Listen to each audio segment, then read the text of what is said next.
Assalamualaikum warahmatullahi wabarakatuh. Salam sejahtera untuk Anda semua. Semoga selalu diberikan kesehatan dan kemudahan dalam menjalankan aktivitas sehari-hari. Amin, amin, ya robbal alamin. Saya ucapkan selamat datang di Lokakarya Online Kundalini Reiki. Jangan lupa subscribe, like, and share agar Anda tidak tertinggal materi-materi berikutnya.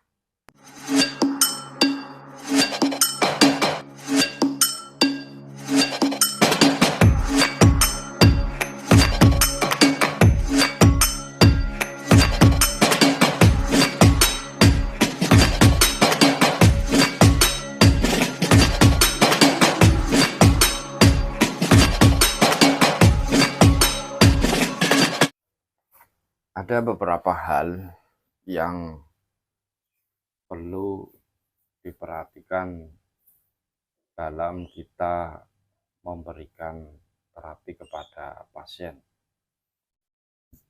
Yang pertama adalah ketika kita memberikan terapi kepada pasien, berilah penjelasan bahwa metode yang kita gunakan adalah metode Reiki. Berikan pengertian, karena begini ya, dalam terapi Reiki ini, terkadang ketika kita memberikan terapi kepada pasien, itu penyakit-penyakit yang terpendam itu akan keluar. Dan itu normal, itu wajar. Dan itu yang terpenting butuh penanganan. Artinya tidak sekali atau dua kali. Katakan misalnya orang itu perutnya sakit. Setelah diterapi, perut yang tadinya sakit sebelah kanan, itu jadi sebelah kiri. Tentu kan dia akan berpikir, kok penyakitnya pindah, tadinya di sebelah kanan, kok jadi sebelah kiri. Sebetulnya tidak pindah, memang itu dua-duanya sakit, cuman yang kanan lebih sakit. Jadi begitu yang kanan sembuh, yang kiri itu kambuh. Atau lebih menjadi terasa seperti itu. Atau mungkin tadinya perutnya yang sakit, setelah diterapi, dalam proses terapi, kok kepalanya yang sakit. Nah itu karena itu penyakit-penyakit itu terpendam. Dalam kondisi-kondisi tertentu, imunitas kita mungkin lagi bagus, nggak semua penyakit itu keluar. Tapi begitu kita diterapi dengan Reiki, itu akan dibongkar semuanya. Jadi diberi pengarahan dulu itu si pasien. Satu. Yang kedua, ketika kita menyalurkan energi kepada pasien dengan kedua telapak tangan, kalau pasiennya itu lawan jenis, ya itu sebaiknya jangan disentuh, jangan dipegang, karena itu nggak nyaman. Jadi ada jarak sajalah, berapa senti, nggak perlu dipegang atau disentuh secara langsung, itu jangan, karena ini tidak nyaman. Kalau pasien itu merasa tidak nyaman, terus kemudian kita paksakan menyalurkan Reiki, energinya akan berbalik, tidak akan masuk. Kalau toh masuk sedikit sekali, karena dia sudah tidak nyaman.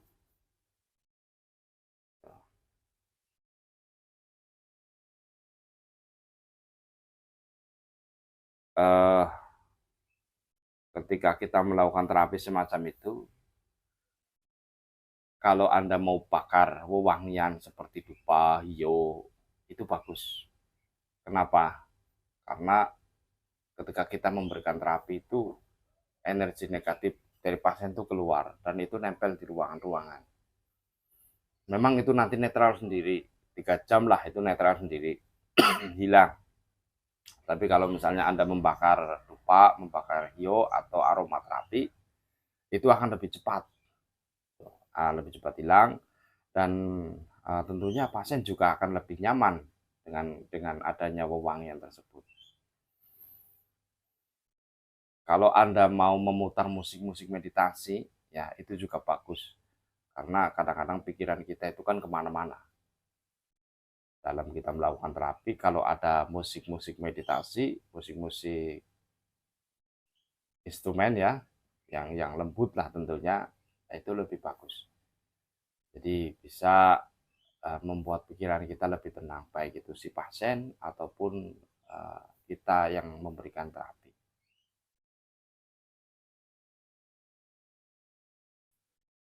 Usahakan postur tubuh pasien apabila dia posisinya duduk itu tegak lurus, jangan membungkuk.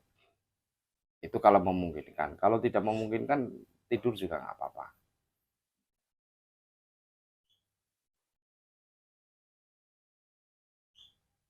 Penyaluran energi dari atas ke bawah. Itu tadi taruh di atas, tadi sudah saya praktekkan di belakang, ya itu dari atas ke bawah. Jadi energinya itu mengalir dari atas ke bawah, jangan kebalikan dari bawah ke atas. Jadi letak tangan ini juga penting.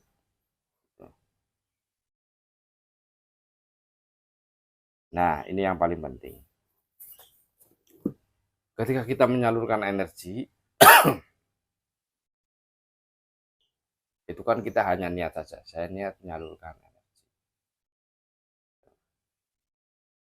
Kemudian setelah kita niat menyalurkan energi, tubuh pasien itu akan menarik energi. Kita hanya sebagai perantara saja.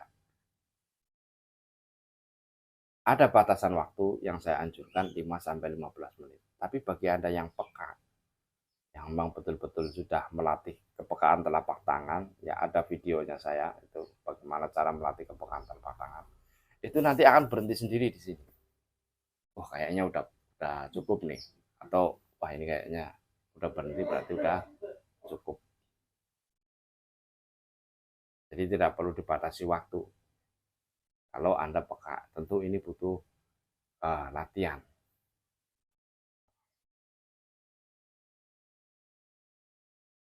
Usahakan bagi pasien ataupun praktisi apabila sering melakukan terapi, sering minum air putih untuk cleansing.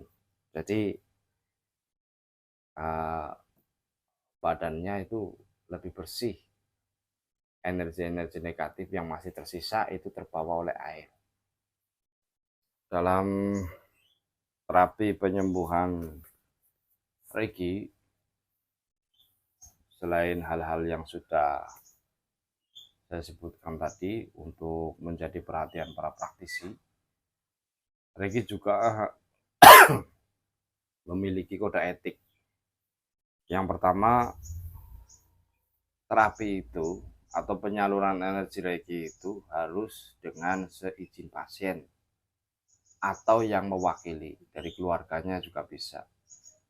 Jadi seandainya tidak ada izin dari pasien atau yang mewakili, dalam hal ini mungkin keluarganya, mungkin temannya dan lain sebagainya, itu jangan sekali-kali Anda melakukan penyaluran energi. Karena mungkin kita punya niat baik gitu. Itu memang energi akan mengalir, cuman tidak akan terlalu berdampak.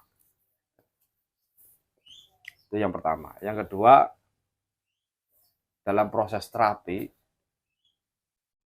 dalam proses penyaluran energi itu jangan mencari-cari kesempatan, terutama bagi kita terapi atau menerapi yang lawan jenis ya, karena begitu yang diterapi atau pasien itu merasa risih, merasa nggak nyaman, energinya itu akan berhenti ya. Jadi usahakan pasien itu senyaman mungkin, seenak mungkin dalam dia menerima energi. Jangan menempelkan telapak tangan di tubuh pasien walaupun itu yang paling baik. Jadi ada jarak lah 10 cm atau 15 cm untuk memberikan penyaluran energi supaya pasien ini nyaman. Selanjutnya, tidak mencari keuntungan pribadi. Ini kadang-kadang ada pertanyaan, Pak, kalau kita memberikan terapi kepada orang, boleh nggak sih kita menarik, memberikan patokan tarif? Boleh-boleh saja, boleh, itu boleh. Ya, karena pertukaran energi itu akan sangat baik bagi keduanya. Tetapi yang perlu diingat, kita melihat kondisi si pasien. Ya, kira-kira mampu nggak dengan tarif tersebut. Dan kita perlu lihat juga ini orangnya mampu atau nggak mampu. Kalau kurang mampu, ya jangan dipatok terlalu tinggi. Karena energi ilahi atau energi Reiki ini kan energi Tuhan. Energi yang sumbernya langsung dari Tuhan. Kita cuma perantara saja. Tuh. Kita harus paham sampai ke situ. Dan setelah kita menerima tarif tersebut, jangan ada ekor-ekornya. Artinya berkesinambungan. Jangan. Ya, kita juga harus jaga profesional. Dan ini yang paling penting, jangan mendiagnosa penyakit. Saya mengajarkan mengenai kepekaan telapak tangan. Ya, ketika kita menyalurkan Reiki semacam ini, tentu kita akan merasakan energi negatif pasien, mungkin di daerah mata, mungkin di daerah mulut, mungkin di daerah dada, perut, dan sebagainya.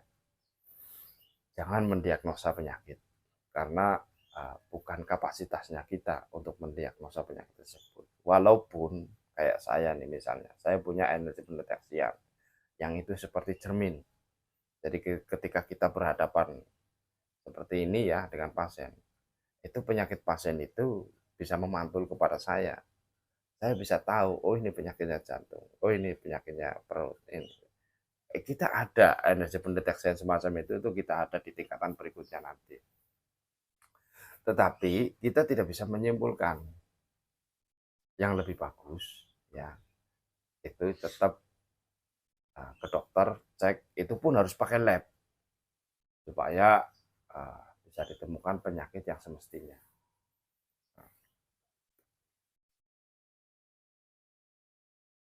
Selanjutnya, ini yang paling penting bagi Anda praktisi Reiki, ketika Anda memberikan terapi kepada pasien, itu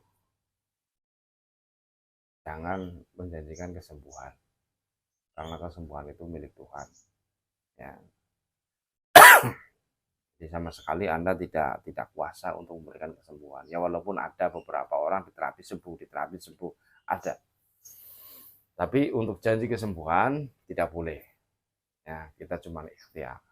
Dan ketika pasien itu masih ditangani oleh dokter, minum obat, atau mungkin dipijit, Anda jangan sekali-kali menyarankan untuk berhenti ke dokter. Jangan. Karena Reiki adalah metode penyembuhan yang komplement. Artinya saling melengkapi. Tidak saling menggantikan. Ya. Mungkin itu saja dari saya mengenai hal-hal yang perlu diperhatikan dalam kita memberikan pasien dan kode etik Reiki yang perlu diperhatikan bagi Anda yang menjadi praktisi Reiki. Semoga ini bisa dipahami. Mungkin itu saja yang bisa saya sampaikan mengenai hal-hal yang perlu diperhatikan dan kode etik dalam proses penyembuhan atau proses terapi Reiki. Kurang lebihnya mohon maaf yang sebesar-besarnya. Jangan lupa subscribe bagi Anda yang baru menonton video ini biar tidak tertinggal video-video berikutnya. Like, komen, dan share kepada medsos Anda agar video ini betul-betul menjadi video yang bermanfaat. Wassalamualaikum warahmatullahi wabarakatuh.